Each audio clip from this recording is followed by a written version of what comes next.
and welcome to the How to CEO podcast. In this show, we're going to be looking at how to build a great culture in order to build a great company. I am delighted to be joined here by Alex from Creating a Brand. Now, when you became a CEO, when you just took the decision to become a CEO, the world changed. You can either build an amazing company or you can crash and burn. Building an amazing company is really hard, but there are some great steps that you can take along the way to make sure you have that right outcome. Alex is going to share with us how to build that great culture so that you have a team on board to build a great company and build that billion-dollar company. Alex, welcome to the show. Murray, thank you so much for having me today. I appreciate it. So I gave a brief introduction to you. Can you tell the audience a little bit more about yourself, please? Absolutely. I run a company called Creating a Brand. It's creatingabrand.com. That's also the name of the podcast. And we're focused on helping entrepreneurs go further, faster, both in life and business. We do this through online courses and community collaboration. We are all completely based around an online community that's off of the big social media platforms. It is our own platform. We're able just to really engage and, again, help one another go further, faster. And it's all around the content that we're creating and just pushing it through, helping each other in any way we possibly can. Okay, so tell me, in this show, we wanted to talk about how to build a great culture in order to build a great company. As a CEO, how do you start to think about this? What's the starting point? The starting point for creating culture is day one. And now I know many of the listeners, they're already in the CEO position. And because of that, they can't go back to day one. But I'll tell you what, this is something that I always talk about when I mention culture. The best time to plant a tree is 25 years ago. The second best time is today. So the second best time for you to start implementing culture into a company is today. And with that said, I'm big on helping companies develop this culture internally that they want, because it's going to help your company grow and succeed far faster long term. Okay, so let's say you've already got a company, you've already got a small team, large team, and you want to start to think about how to create a great structure. Presumably that comes down to you understanding which cultural elements you want for your company, and then laying out a roadmap before you start communicating that. And also you're going to have to take stock of your current company culture. How do you do that? Yeah, absolutely. I mean, taking inventory of what you currently have is so important. Having a pulse on the organization at all times is probably the best thing you can do. Even if you've already implemented an important and proper culture within it, you want to still take a look. Is this working? Is this still the way we're going? Because you have to be willing to evolve as time goes on. And if you don't evolve as time goes on, then you kind of lose touch with it. So the first thing that you have to do is have an idea. Okay, this is where the culture is today. Now, if you want to rewrite it or you want to change it, improve it, it's all going to begin with setting a mission of some sort. And it all starts with that company mission statement. I think that they're always connected. So having a strong mission statement is the first step to setting a really solid culture. And you do this as simply as possible. I think many people, they think a mission statement, they think this big, thing on the wall, maybe it takes up the whole wall, or something that's done really pretty or framed nice, and that's going to be our mission statement. They have some big words on it, things that people don't even understand. But the truth is, a really good mission statement is very short, very precise, straight to the point of what a company does. And there's something I always say about culture. What's talked about in the halls is more important than what is written on the walls. So whatever you end up putting on the wall is never going to be as important as what people are talking about. And that's what you need to keep the pulse on. And the easier you make the mission, which is step one in creating culture for your company, the sooner you can start checking that pulse and seeing how it's actually working within your organization. But is the mission really the culture, or does culture follow the mission? How does that, talk to me about that intersection? I find that if you're trying to be intentional with setting culture, it flows out of the mission. So that's kind of the driver for it, if you will. And that's how you can kind of go back and look at it. And you can say, all right, is the culture we have today lining up to the mission we have? It's kind of just the first step of it. And after that, what you do, you make that mission statement, but then you have to have systems in place to make sure that people are actually living up to it. And like I'm saying, it's important to make sure you're changing it and checking that pulse, but you want to build everything off that mission statement, because that's how you intentionally create a culture that's going to help drive results in your company. Now, do you as a CEO come up with that, or do you come up with that as a team? And how do you get? I mean, if the CEO just writes it, how do you get everyone to buy in and believe in that? Particularly when you have an existing culture, an existing team in place.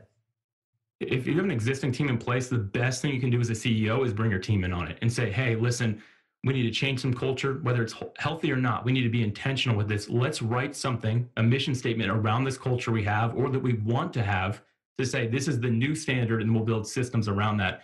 I find when CEOs do it alone, you've already got an established company. The problem is people don't feel buy into it at all. People are not going to just decide one day, okay, we're going to change culture. Now we're going to be this way because it's the new thing the CEO came up with. But when you bring everyone in, you listen to the input, you're willing to tweak it, there's two things happen. One, you get buy-in, but two, it actually ends up being better that way, because if you're a CEO, you're not necessarily working the day-to-day all the time. And those people that are doing that, they can tell you a little bit more about your culture than sometimes you're able to. And that really helps you write a great mission statement to run things by. How do you get? I mean, as a CEO, that you're gonna have an outcome that you ideally want. Maybe your team come up with something that's better and improved that surprises you. But how do you make sure that goes in the right direction? Yeah, that's the fun part. That's where you get into. For me, it's always been KPIs, key performance indicators, or performance appraisals, where you're getting into actually evaluating your staff and evaluating the things that are happening.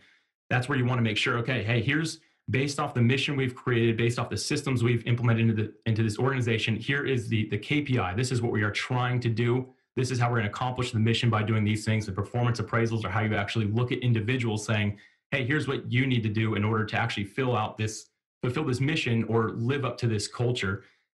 That's the part that takes a lot of work. That's where the real CEO stuff comes in, And if you're not a massive organization, you don't have someone running HR, you're the one doing those performance appraisals and making sure the KPIs are running properly.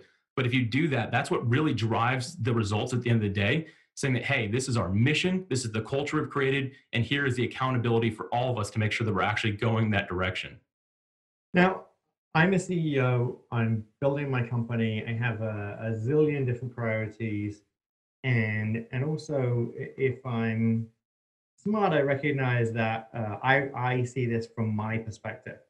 How do I get external perspective on this that can help me walk through this decision-making process? Yeah, I always am a big proponent of prioritization of training and continued education, one for the CEO, but also for the staff. And a lot of that comes from external factors. So you're going to actually find a business coach that's going to help out, or you're going to find an organization that you say, hey, these guys do a great job creating culture. Let's go with this. There's so many different resources out there these days, and it's a matter of finding, okay, this is the line of work we're in. What is going to work well with us? What can we partner with to work with to continue that education and training? Because that's really key at the end of the day. I think that if especially your people, if they feel like they're not growing, they start dying. When they start doing that, they really change the culture. But as long as you can have some sort of educational element that you're paying for, that you're helping them with, or ongoing training, they'll continue to thrive and grow within the organization. And I find that outside perspective really, really helps someone develop and fine tune that mission and that culture that you're trying to create. But it all comes again from that continued education and that training that you're getting from an outside perspective. So that leads me to another great question, which is how do I find that perspective, and who's doing a great job building great community? Yeah, absolutely. I've got a few people that are really they're community builders, they're culture developers, and I've got some people I'm going to recommend. Do you mind if I give you a few names real quick? Absolutely. All right. First off, I've got a guy who's actually local in my city. I'm in Jacksonville, Florida. I know we're a little bit of ways apart, Yeah. but he's over here in Jacksonville, Florida. His name is Jared Graybill. He runs a company called Superfit Foods, which is one of the largest meal prep companies in the United States. And he has built a phenomenal culture around his brand, around his company, around his community. He's a guy who really understands this, and he does a lot of speaking at events, talking about culture, talking about community. And he's the type of person I always recommend to people. Awesome. The next person to mention is Jesse Cole. I believe in 2019, he was rated like the entrepreneur of the year or something like that. He runs something called a team called the Savannah Bananas. It is a summer baseball league. Really cool. He's someone that you should look up anyway, but that guy has built the craziest culture you could ever imagine within his organization. He's somebody that you really want to keep your eye on, even just to watch from an outside perspective. That's some education for you right there. The Savannah Bananas. Savannah Bananas, Jesse Cole. It's really cool. He's a good friend of mine. Awesome. And the next is Paul J. Daly. He runs a company called Clarity Compressed, and he has a long background in the automotive industry, but he is all about forming clarity within his organization. That's how they've been able to create the right culture they're going for, is through that clarity, getting crystal clear on what they're doing and helping everyone within the organization see things that same way. That's fantastic. I'm loving that you're giving examples of CEOs in totally different industries, in totally different places are really applying this. Is there anyone else? Yeah, I got one more. It's one more different industry. And the reason I like to do that, share the different industries, is because you and me, we run different businesses. So we're not looking for the same type of help. There's no one size fits all. So I want to like really have it diverse. So with that said, the last one is Gina Bianchini. She runs a company called Mighty Networks, which is actually a community building platform.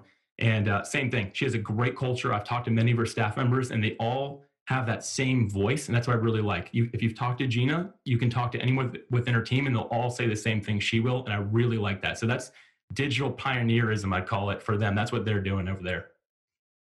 Thank you so much for sharing those recommendations. Now, if people want to connect with you and find out more, how do they do that? The best place to go is creatingabrand.com. But I will say, if you go to creatingabrand.com/courses right now, we have 6 courses that are completely free. I don't even ask for your email address. They're just on there to help you. And we have one about business development. So it's our business development series. It may add a lot of value. So I'd say that for your audience, that's the best place for them to go. And Murray, I'm a fan of yours, so I want to make sure that I'm giving them something for free. And I'd say that's the place, creatingabrand.com/courses. Alex, thank you so much for being on the show. Thank you for having me. I'm Murray Newlands. You've been listening to the How to CEO podcast. Thank you very much for listening, and look forward to chatting to you next time.